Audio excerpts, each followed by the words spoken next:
কাৰণ এটা গছ আমি প্লান্ট কৰি দিলে তাৰ ডাঙৰ হওঁতে 10 বছৰ লাগে আপোনাৰ এই যে জাংক ফুড হৈ গ'ল লগতে আপোনাৰ স্মকিং এলকহল সেইবোৰ আপুনি এভয়েড কৰিব আজি স্মকিং কৰিলে আপোনাৰ খালি লাং কেঞ্চাৰ নহয় আমাৰ মুখৰ পৰা পেচাবৰ আচলত সব গোটাইখিনি কেঞ্চাৰ কৰিব পাৰে কোভিডৰ পাছত কিন্তু আমাৰ হাওঁফাওঁজনিত সমস্যাবিলাক মানুহৰ খুব বেছিকৈ বাঢ়িছে হাঁপানীৰো কমপ্লিকেশ্যন আছে কাহি মানুহ হাৰ্নিয়া হৈ যায় ব্লাড প্ৰেছাৰ বেমাৰ হৈ যায় কাহি আপুনি দেখিব বহুতবাৰ বিয়াত যাব আপুনি চাব কোনোবা চিনিয়ৰ চাইডত বহি আছে চেয়াৰত কোনো মানুহ তেওঁ টোপনি লাগিব লগে লগে সেইটো কেতিয়াবা হৈছে বেলেগ বস্তু ৰেগুলাৰ বেচিছত হয় নেকি তেওঁৰ লগত আপুনি চাব ধীৰে ধীৰে য়ং এজত ডায়েবেটিছ আহিব ধৰে ব্লাড প্ৰেছাৰ আহিব ধৰে মই মাজতে আপোনাক এটা প্ৰশ্ন আৰু কৰিব বিচাৰিছোঁ এই টিবি সম্পৰ্কত আচলতে কিছুমান মানুহৰ এটা দেখা যায় যে কিছুমান ৰোগীয়ে নিজৰ টিবি বেমাৰটো তেওঁলোকে লুকাই ৰাখিব বিচাৰে আৰু তাৰ উপৰি কিছুমান পৰিয়ালত এনেকুৱা ধৰণৰ হয় যে তেওঁলোকৰ খোৱা বাচন বৰ্তনো বেলেগ কৰি দিয়ে সেইটো আচলতে উচিত নে কেনেকুৱা আচলতে উচিত নহয় একচুৱেলি কি আমাৰ এতিয়া ষ্টিগমা আছে এইটো ভুল আমাৰ নিজৰ আছে আমি পেচেণ্টৰ ভুল বুলি নকওঁ আমি সোসাইটিত এনেকুৱা ৰাখিছোঁ টিবি পেচেণ্ট মানে তাক একদম পুৰা আঁতৰি দিও সেইটো কৈ যে নহয় মেইন আছে টিবি সংক্ৰমিত হয় যেনেকুৱা কোভিড হৈছিলে কোভিড বহুত বেছি ফাষ্ট স্প্ৰেড কৰিছিলে টিবি এনেকুৱা নহয় যদি আমাৰ যদি কোনোবা গম পাইছে কি মোৰ টিবি আছে সি যদি নিজক প্ৰিভেন্ট ভালকে মাস্ক কভাৰ কৰি ডিউটিত নিজৰ কাম কৰি আছে তেতিয়া হেটো স্প্ৰেড হোৱাৰ চান্স কমি যায় স্পেশালি যদি আৰম্ভণিত এক মাহ ৰেষ্ট কৰে পাছত ডিউটি জয়েন কৰে প্ৰবলেম নাই হয় আছে এটা বস্তু কি আপুনি যদি কাবাৰ ঘৰত টিবি গম পাইছে টিবি আছে লাঙৰ স্পেশালি লাঙৰ টিবিটো স্প্ৰেড কৰে হয় ঠিক আছে হাওফাও টিবি যোনটো হয় গাঁঠি টিবি হল পেটৰ টিবি হল এইবোৰ স্প্ৰেড নকৰে তাতে ইমান নাথাকে তথাপিও সেইবোৰ পেচেণ্টৰ নিজক মাস্ক পিন্ধাই ৰাখিব লাগে তেওঁ নিজৰ কাৰণে কি বেলেগৰ পৰা আকৌ টিবি নাপালে হল লাঙৰ নিজৰ সেফটিৰ কাৰণে কাৰণ আপোনাৰ যেতিয়া টিবি হৈছে তেতিয়া আপুনি নিজৰ আপোনাৰ ডিউটি হল কি আপোনাৰ নিজৰ ট্ৰিটমেন্ট নহয় এজ এ ডক্টৰ মই সদায় পেচেণ্টক কম মই যদি টিবি ট্ৰিটমেন্ট কৰি আছো আপোনাৰ মই খালি আপোনাৰ ট্ৰিটমেন্ট কৰা নাই মই আপোনাৰ ফ্যামিলিত বা আপোনাৰ লগত থকা মানুহবোৰটো টিবি স্প্ৰেড নকৰাটো চোৱাটো মই দায়িত্ব আপোনাক বুজাই দিয়াটো সেইকাৰণে সদায় সব পেচেণ্টক কোৱা যায় কি আপুনি মাস্ক পিন্ধিব আপুনি ঘৰৰ ৰুমত যেতিয়া থাকে অকলে থাকিলে নালাগে আৰু আপুনি যেতিয়া এটলিষ্ট 1 to 2 মান্থস আপুনি সেপাৰেট ৰুমত থাকিব আপোনাৰ ওয়াশৰুম বেলেগ থাকিব আৰু পাইলে যেতিয়া আপুনি আপোনাৰ কাপোৰ ধুব দিয়ে আপুনি অলপ দেৰি কাৰণ তাক গৰম পানীত পাতব নিজে জিকাই থৈ দিয়ে যে এটলিষ্ট আপোনাৰ যোন সাৰ্ভেন্টে আপোনাৰ বা আপোনাৰ যোন কাম হেল্পাৰ যোন থাকে আপোনাৰ তো এক্সপোজ নহয় টিবি ব্যাকটেৰিয়াৰ পৰা আপুনি ওয়াশৰুমত গৈছে গা ধুৱাইছে কাপোৰ থৈ দিছে লগে লগে তেওঁ সোমাই গ'ল হয় লবলে এতিয়া আপুনি যে গা ধোৱা সময়ত বা আপুনি যে ব্ৰাছ কৰা সময়ত যে কাহিলে সেই ব্যাকটেৰিয়াটো ৰিলিজ কৰিলে লগে লগে নহগলে তেওঁ আৰু সংক্ৰমিত হ'ব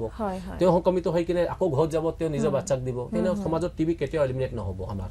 যোন আমাৰ এটা সপোন আছে আমাৰ দেশৰ এটা হেতৰ কাৰণে আমি নিজে এটো কৰিব লাগে বেলেগ কোৱা দৰকাৰে নাই মাস্ক পিনি কিনে নিজক ভালকে ৰাখা স্পুটাম হাইজিনটো কফ আহিছে কফ পেলাব লাগে এটো যাই কিনে এটা আমি পেলোৱাৰ পাছত ধুনিয়াকে বেচিনটো ফ্লাশ কৰি দিব লাগে কি আৰু কোনো নহয় আপুনি ওয়াশৰুমত গলে পাৰিলে আপুনি ৰুমৰ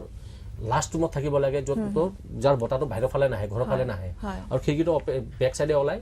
ওপেন এৰিয়া যো এই বতাটো কোনো এক্সপোজ নহয় এটলিষ্ট 1 to 2 মান্থস এটো প্ৰিকশন সবে ৰাখিব লাগে কাৰণ টিবি যদি আমি আমাৰ পৰা যদি বা বেলেগৰ হয় কি আমাৰটো ঠিক হৈ গল আকৌ আপোনাক দিব হয় হয় এতিয়া হেতৰ কাৰণে এটো মাস্ক পিন্ধিব লাগে নিজে যেতিয়া সুস্থ হৈ থাকিব তেতিয়াহে আমি আনকো আচলতে সুস্থ ৰাখিব পাৰিম হয় এতিয়া দেখা গৈছে আমাৰ কিন্তু বহুতখিনি মানুহৰ কফজনিত সমস্যায়ও দেখা দিয়ে বা বহুতৰে আছে বুলি কয় কফজনিত সমস্যাৰ বাবে আচলতে আমি কেনেকুৱা ধৰণৰ আমি কি খাদ্য খাব লাগে কেনেকুৱা ধৰণৰ খাদ্য খাব নালাগে বা কেনেকুৱা ধৰণে আমি আচলতে নিজকে ভালকৈ ৰাখিব লাগে মই এটো পইণ্টত আগতে আপোনাক টিবি ৰিলেটেড যে কফ হয় তো কম আপোনাৰ হয় হয় এটা টিবি পেশেন্ট যেতিয়া থাকে নহয় টিবিৰ মানুহটো টিবি আগতে তাৰ উখালত কষ্ট কাহ জ্বৰ কাফৰ লগত ব্লাড আহিব থাকে এই মানুহ টিবি ঠিক হৈ যোৱা পাছতো মানুহ কাফৰ লগত অলপ ব্লাড আহিব পাৰে উখা কষ্ট থাকিব পাৰে বা কাহ থাকিব পাৰে তাক এই পোষ্ট টিবি সিকুৱেলি কম হেবোৰ পেশেন্ট আকৌ দেখো 2 বছৰ পাছত আকৌ টিবি ৰখত টিবি ভাবি কিনে দৌৰি আহি আছে কিন্তু বুজিব লাগে যে পোষ্ট টিবি কেতিয়াবা লাঙত কিবা ফাইব্ৰোসিস বা কেভিটি বা ডেমেজ থাকি যাব পাৰে তাৰ কাৰণে লং টাৰ্ম সিকুৱেলি আজি নহয় 50 ইয়াৰ্স পাছলৈও তেওঁ কাফৰ লগত অলপ ব্লাড বা উখলত কষ্ট থাকিব পাৰে তেতিয়া হিহঁতক সদায় বুজিব লাগে যে মই নিজক বাচাই ৰাখিম আৰু মই এটো বুকুত পোষ্ট টিবি ফাইব্ৰোসিস হৈছে মই সদায় মাস্ক পিনি নিজক সেফ ৰাখিম আৰু ৰেগুলাৰ নিজৰ যদি কিবা ইনহেলাৰ দিছে ডক্টৰে বা হেটো ৰেগুলাৰ লম হেটো এটা কাহ আপুনি যে ক'লে কাহ এটা বহুত কমন সিম্পটমস আৰু মানুহে মই কাহ ঠিক হোৱা নাই মোৰ টিবি এতিয়াও আছে নেকি হেতে বিশ্বাস নকৰে মোৰ কাহ আছে মোৰ টিবি ঠিক হৈ গ'ল সেই বস্তুটো বুজিব লাগিব ঠিক আছে পোষ্ট টিবি সিকুৱেল আমাৰ সমাজত বহুত কমন আছে যেমান টিবি পেচেণ্ট ঠিক হৈ গৈছে সেইকেইটা সব পোষ্ট টিবি পেচেণ্ট এতিয়া সেইবোৰ মানুহ আকৌ ঘূৰি থাকে ট্ৰিটমেণ্টৰ কাৰণে লেকিন কৰিবলৈ একো নাই ৰেগুলাৰ ইনহেলাৰ লোৱাটো তেওঁৰ কাৰণে বেছি দৰকাৰ হয় আৰু যেহেতু ধৰক আমাৰ সাধাৰণ কাহ চৰ্দি আৰু হাঁফাৰ মানে যেটো ইনফেকশন সাধাৰণ কাহ চৰ্দি আৰু ইনফেকশনটোৰ মাজত কেনেকুৱা ধৰণৰ মানে পাৰ্থক্য আছে সাধাৰণ কাহ চৰ্দি আছে আপোনাৰ নৰ্মাল সিজনাল চৰ্দি জ্বৰ হৈছে গুচি গ'ল সেইটো আৰু ইনফেকশন হলে আপোনাৰ লগত জ্বৰ থাকিব এটা লম্বা সময় কাৰণে থাকি যাব হালধীয়া কফ ওলাব লাগৰ পৰা যদি ব্যাকটেৰিয়াল হয় ভাইৰালত আপোনাৰ হেটোও নলাই পেশেন্টৰ অক্সিজেন লেভেলটো কম হ'ব ধৰিব আজি পোষ্ট কোভিডত আমি এটা বস্তু অক্সিমিটাৰ বুলি যে কয় আমি শিকিছো হেটো ঘৰত ৰাখিব লাগে যদি পেশেন্টৰ যদি দেখে মই অলপ হাতি গলে অলপ উখালত কষ্ট পাই আছো বা মোৰ বুকুত বিষাব ধৰিছে তেতিয়া বুজিব লাগে মোৰ লাঙত ইনফেকশন হ'ব ধৰিছে মই এটা লাঙৰ ডক্টৰক দেখাই দিলে ভাল এটো যদি লাঙত ইনফেকশন হৈ গৈছে নৰ্মাল চৰ্দি জ্বৰৰ কাৰণে আপোনাৰ নৰ্মাল ট্ৰিটমেন্ট কৰিলে হৈ যায় আৰু আমাৰ প্ৰধান কিছুমান এতিয়া সমস্যা দেখা গৈছে কোভিডৰ আগতো এনেকুৱা ধৰণৰ ঘটনা ঘটিছিল আৰু কোভিডৰ পাছত আমাৰ বেছিকৈ দেখা গৈছে যে মানুহৰ খুব কম সময়ৰ ভিতৰতে তেওঁলোকে যদি অকনমান যদি কষ্ট কৰিছে সিৰি উঠানামা কৰিছে বা অকনমান কিবা কষ্টকৰ কিবা শাৰীৰিক পৰিশ্ৰম কৰিছে তেনেহলে তেওঁলোকে শ্বাস প্ৰশ্বাসত অসুবিধা পায় আৰু অকনমান সময়ৰ ভিতৰতে তেওঁলোক ভাগৰুৱা হৈ পৰে এটো কিহৰ বাবে হয় সব আমাৰ নিজৰ লাইফষ্টাইল এটা বহুত ডাঙৰ ইম্পৰ্টেন্ট এটো আমি আগতে অলপ যদি বাজাৰলৈ ওলাই যাব লাগে ওয়াকিং কৰি যাওঁ এতিয়া হেটো যাবলৈ আমি ৰেপিডো মাতিম বা অলবেৰ মাতিম বা নিজৰ ঘৰত গাড়ী থাকে এক্টিভা থাকে এই মানুহ ষ্টেমিনাটো কমি গ'ল আজি আগত আমি দুতলা সিৰি উঠিলেও মানুহ তিনতলা উঠিলা টায়াৰ্ড নহওঁ এতিয়া আমি যদি আজি দিনত দুতলা সিৰি উঠো টায়াৰ্ড ফিল কৰো এটা হয় হেটো মেইন এটা কাৰণ হ'ল আপোনাৰ এটো লাইফষ্টাইল চেঞ্জ হৈ আমাৰ ষ্টেমিনা কমাটো এটা কাৰণ হৈ গ'ল মানুহ পাছত যেনে পলিউশন বাঢ়ি আছে আপোনাৰ কলো পলিউশনৰ কাৰণে মানুহৰ আপোনাৰ হাঁপানি বেমাৰ বাঢ়ি গৈ আছে লগা আজিকালি হৃদয়ৰ হাৰ্টৰ বেমাৰো বাঢ়ি গৈ আছে এটা মাল্টিপল কজ হৈ গ'ল তাৰ কাৰণে আমি আগতে এই দুটা বস্তু আপোনাৰ এই হাঁপানি বেমাৰটো বস্তু আৰু হাৰ্টৰ বেমাৰটো ৰুল আউট কৰাটো ইম্পৰ্টেন্ট আছে হেটো ৰুল আউট হৈ গ'লে আপোনাৰ ষ্টেমিনা পাৰ্টটো হৈ যায় তেতিয়া অলপ নিজৰ ফিজিক্যাল এক্টিভিটি বঢ়াই দিয়াটো বহুত ইম্পৰ্টেন্ট হয় হয় আৰু স্যাৰ আপোনাক আৰু এটা ইয়াত বহুত ইম্পৰ্টেন্ট এটা কোৱেশ্চন এটা আছিলে যে মানুহৰ যে শুওতে যেটো হামি যেটো আমাৰ নাকৰ শব্দ হয় স্নোৰিং বুলি যে কয় স্নোৰিং হয় এটো কিহৰ কাৰণে হয় আৰু ইয়াৰ পৰা কিবা বছাৰ কিবা পৰিত্ৰাণৰ কিবা উপায় আছে নেকি সব স্নোৰিং আপোনাৰ নৰ্মালি হয় মানুহ প্যাথলজিক্যালি হয় স্নোৰিং মানে আপনি ৰাতি শুব গৈছে আপোনাৰ ৰাতি নাক বাজি আছে কয় হাজবেণ্ডৰ থলে ওয়াইফে কয় আপুনি ইমান ৰাতি নাক বাজি শুব পৰা নাই এটো আপোনাৰ আগৰ বহুত সৰুৰ পৰা আমি চাই আছো সদায় এটো নৰ্মাল বুলি ভাবিছিলো মানুহে বহুত টায়াৰ্ড হৈ কিনে কৰা বুলি ভাবো এইটো সব এটো দুটা বস্তু আছে এটা আছে প্যাথলজিক্যাল এটা ফিজিওলজিক্যাল এটা নৰ্মাল বহুত স্টাৰ্নাস এক্স কাম কৰি কিনে আহিছে যেনেকুৱা এটা ৰিক্সাৱালা হল বা এটা লেবাৰ হল বা এটা সাইকেল চলা কৰি আছে কিবা কৰি আহিছে এটা বহুত ফিজিক্যাল ওয়াৰ্ক কৰি আহিছে তেও এটা ৰাতি স্নোৰিং কৰাটো তো নৰ্মাল বাট এটা ভাবিলক মৰে হক বা আপনি যাৰ আমাৰ মানে ফিজিক্যাল লেবাৰ নাই চেয়াৰ ওয়াৰ্ক বেছি আছে আমি সদায় ৰাতি নাক বাজে এটা তো বস্তু ভাবিব লাগিব কি হৈ আছে ইট মে বি প্যাথলজিক্যাল এটা সদায় প্যাথলজিক্যাল নহয় প্যাথলজি মানে এটা বেমাৰী নহয় বেমাৰী সাইন্স নহয় বাট হেটো ভাবিব লাগিব তাৰ লগত আপোনাৰ বেদাৰ ৰাতি সদায় টোপনি ভাঙি যায় নেকি ৰাতি চখাই উঠে নেকি আপোনাৰ টোপনি চখাই হৈছে আকৌ টোপনি লাগি যায় হয় হেটো পেশেন্টে ক'ব নৰিব তেওঁৰ পাৰ্টনাৰ বেড পাৰ্টনাৰে যদি হাজবেন্ড ওয়াইফ আছে দুজনে এজনে যে মাৰ লগত বাচ্চা এজন হৈ আছে তেও কব হেনেও কব ঠিক আছে আৰু দিনত বহি বহি টোপনি লাগি যায় নেকি আপুনি বিছনাৰ পৰা উঠাৰ পাছত ৰাতিপুৱা টোপনি লাগি আছে ডেইলি বেসিছত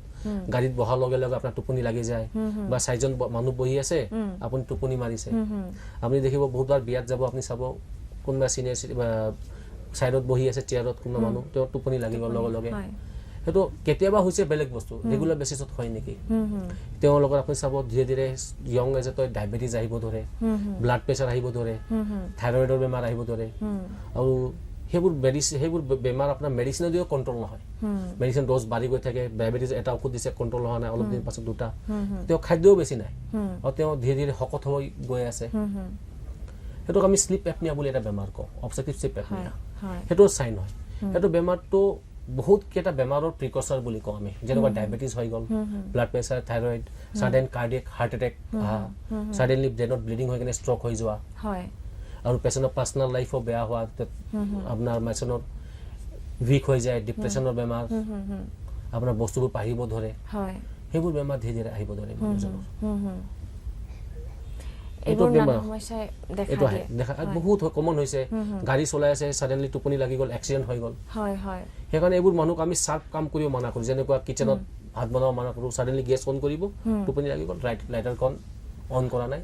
হয় হয় আপোনাৰ এক্সিডেণ্ট হৈ গ'ল হয় গাড়ী চলাই আছে টোপনি লাগি গ'ল হঠাতে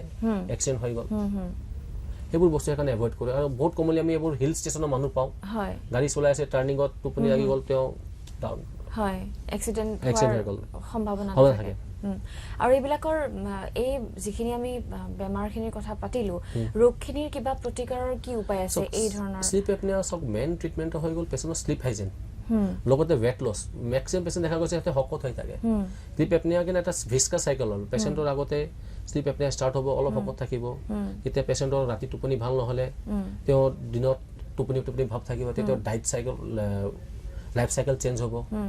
খোৱাটো চেঞ্জ হ'ব তেওঁৰ খাদ্য যি খাব ভালকৈ হজম নহ'ব তেতিয়া শকত হৈ যাব তেওঁ ডায়েবেটিছ আহিব আৰু শকত হ'ব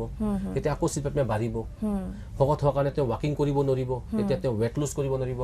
আকৌ তেওঁ শ্লিপ এপনিয়া বাঢ়িব তেতিয়া তাৰ লগতে ৱেট লুজ কৰা টাইমলি শ্লিপ হাইজিন মানে ৰাতি শোৱাৰ 2 ঘণ্টা আগতে এই মোবাইল বা কফি চাহ বা স্মকিং এলকহল এইবোৰ এভইড কৰিব লাগে আৰু সাউন্ড স্লিপ এটা ল'ব লাগে সেইকাৰণে স্লিপ খালি আমি যাবো স্লিপ ৰেষ্টৰ কাৰণে নহয় বডি স্লিপ আমাৰ বহুত কিবা নেক্সট ডে বডিটো প্লান কৰে যেনেকুৱা আমি কালি আপুনি যদি আপোনাৰ ৰেকৰ্ডিং কৰিব যায় তেতিয়া আপুনি আজি আপোনাৰ অফিচটো ৰাতি বন্ধ ৰাখি ইনষ্ট্ৰুমেণ্ট এটা ভালকৈ ৰাখে সেনেকুৱা ব্ৰেনে আমাৰ স্লিপৰ দিনে খালি ৰেষ্ট নলয় আমাৰ নেক্সট ডে মৰ্ণিঙত যে খাদ্য আপুনি খাব ভাত খাব বা হাৰ্ট ব্লাড প্ৰেছাৰ কণ্ট্ৰল কাৰণে হৰম'নছ ৰিলিজ হ'ব চব আমাৰ সেইদিনা ৰাতি স্লিপে আমাৰ টাইমিং কৰে সেইটো যদি ভালকৈ নহয় আপোনাৰ নেক্সট ডে এইবোৰ ধীৰে ধীৰে আমি বেমাৰটো আনিম আপোনাক হয় হয় আৰু যেটো আপুনি কৈছিলে যে ৰাতি হোৱাৰ পাছতো কিছুমান মানুহৰ দিনতো টোপনিৰ ভাৱ এটা আহি থাকে বা তেওঁ অনবৰতে এটা ভাগৰুৱা অনুভৱ কৰি থাকে এইবিলাকৰ আচলতে যদি আমি প্ৰতিকাৰ বিচাৰো তেনেহলে আমি শাৰীৰিক কিছু পৰিশ্ৰম বা আমি এইটো আপোনাৰ স্লিপ আপোনাৰ ৱেট লছ আৰু স্লিপ হাইজিন হৈ গ'ল এইটো মেইন বস্তু লগতে আপোনাৰ যদি কি কয় স্লিপ ষ্টাডি কৰি কিনে চাব লাগে আপোনাৰ স্লিপ এপনিয়া কিমান আছে মানে স্লিপ এপনিয়া আছে না নাই কাৰণ মই ক'লো না ইট মে বি ফিজিঅলজিকেল হ'ব পাৰে আৰু সদায় বেমাৰ নহয় এইটো আৰু যদি স্লিপ এপনিয়াত আপোনাৰ ষ্টাডিত দেখা পায় যে স্লিপ এপনিয়া আছে তেতিয়া ট্ৰিটমেণ্ট কৰিব লাগিব তাৰ মেডিচিন একো নাই তাৰ মেইন ট্ৰিটমেণ্ট আছে আপোনাৰ এটা আমি এনআইভি বুলি কওঁ ভাইপেপ বা চিপেপ মেচিন ডিপেণ্ড কৰি পেচেণ্টৰ ওপৰত ডিপেণ্ড কৰি দিয়া হয় এইটো বস্তু ইম্পৰ্টেণ্ট হয় হয় বহুত ধন্যবাদ থাকিল আপুনি ইমান সময় আপুনি আমাক খুব সুন্দৰ সময় উপহাৰ দিলে আৰু লগতে আমাৰ বহুতো আমাৰ উপকাৰী আমাক কিছু কথাৰ মানে কিছু প্ৰশ্নৰ আমাক উত্তৰ দিলে আৰু আশা কৰিছো আমাৰ দৰ্শকসকলেও খুবেই উপকৃত হৈছে আমি যিখিনি ধৰক হাওঁফাওঁজনিত আমাৰ সমস্যা বা ৰোগ যিখিনি থাকে সেইখিনি আমি প্ৰায়খিনি আমি উপস্থাপন কৰিবলৈ চেষ্টা কৰিছো যদি কিবা ইয়াত ৰৈ গৈছে আপুনি নিজাকৈ ক'ব পাৰে এটা মই বেমাৰ কম মই কৈছিলো ষ্টাৰ্টিঙত লাঙৰ এটা বেমাৰ ILD বুলি কওঁ সেইটো বহুত ইনক্ৰিজ হৈ গৈ আছে সেইবোৰ পেচেণ্ট আমাৰ তাতে মেক্সিমাম আমি দেখা পাওঁ লেট আহি পায় সিহঁতে হাপেনি বুলি ভাবি ট্ৰিটমেণ্ট চলি থাকে বা পেচেণ্ট হাপেনি বুলি ভাবি ঘৰত নিজে নিজে কৰি থাকে নাহে সেইটো কিয় লাংটো শুকাই যায়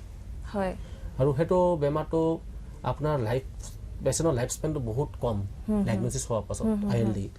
তাতে লাংটো শুকাই যায় আপোনাৰ পেচেণ্টৰ চিমটমছ থাকে শুকান কাহ সদায় আৰু এটা উশাহ লোৱাৰ কষ্ট যোনটো সময়ৰ লগত বাঢ়ি গৈ থাকে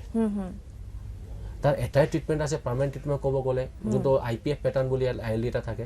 লাং ট্ৰান্সপ্লাণ্ট যোনটো মষ্ট কমন পেটাৰ্ণ আছে বাকী কিছুমান পেটাৰ্ণ আছে তাতে ঔষধেদিও ভাল হয় বাট লং টাৰ্মত ILD ট্ৰিটমেণ্টটো আপোনাৰ লাং ট্ৰান্সপ্লাণ্টে হয় তেতিয়া সেইবোৰ পেচেণ্ট যদি আৰ্লি ট্ৰিটমেণ্ট পায় আৰ্লি ILD ডায়েগনচিছ হয় তেতিয়া সেইবোৰ পেচেণ্টক আপোনাৰ লাইফ স্পেনটো বাঢ়ি থাকে আৰু কোৱালিটি অফ লাইফ ভাল হৈ থাকে এতিয়া সেইটো কম কি চব পেচেণ্টক আমি যেতিয়া উশাহ লোৱা কষ্ট কাহ ILD হাপেনি বুলি ভাবি যে ডিলেড হৈ থাকে ট্ৰিটমেণ্টটো সেই বস্তুটো আমি ধ্যান দিব লাগিব কি এইটো ILD নাই সেইটো চাৱাটো ইম্পৰ্টেণ্ট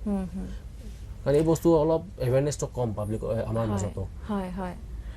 আসলতে এই যেটো চিকিৎসা এই চিকিৎসাটো কেনেকুৱা ধৰণৰ হয় অধিক ব্যয়বহুল হয় নে ILD হয় যে ILD বেমাৰটোৰ যোনটো কমন মষ্ট কমন পেটাৰ্ণ আমি IPF পেটাৰ্ণ কওঁ তাত চিকিৎসাত মেডিচিন বেছি নাই দুটা মেডিচিন আছে সেই দুটা মেডিচিনৰ ভিতৰত কি প্ৰব্লেম আছে সেইটো বেমাৰটো ৰখাই নিদিয়ে বেমাৰটো স্পীড ৰখাই দিয়ে যদি গাড়ী আপোনাৰ ভাবি লওক আপুনি বেমাৰটো বছৰত 100 মিটাৰ চলিব আপুনি মেডিচিন দি কিনে 50 কৈ দিব পাৰে 60 কৰে পাৰে। এটো কৈ দিব বেমাৰটো যোনটো মানলক পেশেন্টৰ 5 বছৰ লাংটো কমপ্লিট ড্যামেজ হ'ব মেডিসিনে 10 বছৰ কৈ দিব পাৰে লেকিন হেটো সব পেশেন্টত নহয় 50% পেশেন্টত 50 to 60% হয় 40% পেশেন্ট ৰেসপন্সে নকৰে হেটোৰ কাৰণে এই বেমাৰটোক আৰ্লি ডায়াগনোসিস কৰিলে যদি আমি মেডিসিনস আৰম্ভ কৰি যদি বেমাৰটো লম্বা টানিব পাৰো আৰু হেটো পেশেন্টৰ পাছত অক্সিজেন ডিপেন্ডেন্ট হয় অলপ বহুত কষ্ট বহুত পায় হেটো মানে আৰ্লি ডায়াগনোসিস কৰাটো বহুত ইম্পৰ্টেন্ট আৰ্লি বেমাৰ হয় হয় আৰু আসলে দেখা যায় এনেকুৱা ধৰণৰ আসলে সমস্যাখিনি আমি প্ৰায় মানুহৰ হৈ থকা দেখা পাওঁ কিন্তু তেওঁলোক আসলে এৱেৰ নহয় হয় আৰু এই এৱেৰনেছৰ কাৰণে কিবা এৱেৰনেছৰ কাৰণে কম যদি কিছুমান মানুহৰ আপোনাৰ হাইপেনি ট্ৰিটমেন্ট কৰাৰ পাছতো বহুত আৰাম পোৱা নাই ডেফিনেটলি এটা আৰ্লি ডায়াগনোসিসৰ কাৰণে চাব লাগে সব পেশেন্ট নহয় লেকিন যাৰ আছে তাক চাব লাগে কাৰণ এইটো কেছ আজিকালি আমি অলপ অলপ ভাৰি গৈছে আগতকৈ যেমান 5 বছৰ আগত যেমান পাইছো তাতকৈ বেছি পেশেন্ট পাই আছো এইটো বেমাৰৰ বিষয়ে আৰু এটাৰো বস্তু আছে যেনেকুৱা আমাৰ সিমেন্ট ফ্যাক্টৰি বা আপোনাৰ এই ষ্টন ক্ৰাছাৰ ফ্যাক্টৰি বা উল এণ্ড এইবোৰ কটন ইণ্ডাষ্ট্ৰি যেবোৰ যে আছে হেবোৰতো আপুনি দেখিছো মানুহবোৰে নিজক প্ৰিকশন নলয় মাস্ক নিপিনে এতিয়া হেবোৰত সিহঁতে এজ এ ইনষ্টিটিউচন সিহঁতেও নিজে ষ্ট্ৰিক হ'ব লাগে যোনটো তাতে কাম কৰা মানুহে মাস্ক ব্যৱহাৰ কৰে প্ৰিভেন্টিভ যোনটো দিয়া আছে কাৰণ হেবোৰ মেচিনত এইবোৰ বেছি দেখা যোৱা যায় আৰু স্যাৰ আপোনাক আমাৰ ৰোগী হলে যদি আপোনাক যোগাযোগ কৰিব বিচাৰে তেনেহলে ক'ত আপোনাক আসলে যোগাযোগ কৰিব পাৰিব মোক যদি কোনবা লগ ধৰিব দে মই গণেশগুৰি দিছপুৰ হস্পিটেল আছে তাতে ৰাতিপুৱা সদায় 10টা পৰা 3টা 3:30 লৈকে থাকো পাছত যদি সেকেন্ড হাফত আপোনাৰ এই যে উলুবাৰীত এপোলো ক্লিনিক আছে বড়া সাৰ্ভিসত তাতে 4 to 5 pm থাকো হয় তাতে আহিলে মোক পাব আৰু দিছপুৰ হস্পিটেলত সদায় পাব 11 to 3 pm ধৰক তাতে পাই যাব সদায় হয় মানডে টু স্যাটাৰডে সানডে অফ থাকে হয় বাকি কেদিন আপুনি আপোনাক পাই যাব হয় হয় আশা কৰিছো আমাৰ ৰোগীসকলে তেনেহলে যিসকলে সাৰক লগ কৰিব বিচাৰে তেওঁলোকৰ সমস্যাৰ বিষয়ে জনাবলৈ বিচাৰে তেনেহলে আপোনালোকে দিছপুৰ হাস্পতাল আৰু এপোলো ক্লিনিকত আপোনালোকে যোগাযোগ কৰিব পাৰিব ঠিক আছে খুব সুন্দৰ কথা আপুনি কৈছে আৰু খুব উপকৃত হৈছো আমিও আৰু আশা কৰিছো আমাৰ দৰ্শকসকলে উপকৃত হৈছে আৰু আমি এনেকুৱা ধৰণৰ আৰু বিশেষ কিছুমান বিষয় লৈ আমি আৰু এটা আপোনাৰ হৈতে আমি অনুষ্ঠান এটা কৰিম বুলি আমি ইতিমধ্যে ভাবি থৈছো আৰু যেহেতু আজি আমি আপুনি আমাক ইমান সময় দিছে তাৰ বাবে বহুত বহুত ধন্যবাদ আৰু আজিৰ আমাৰ এই অনুষ্ঠানটি ইয়াতে আমি সামৰণি মাৰিছো ধন্যবাদ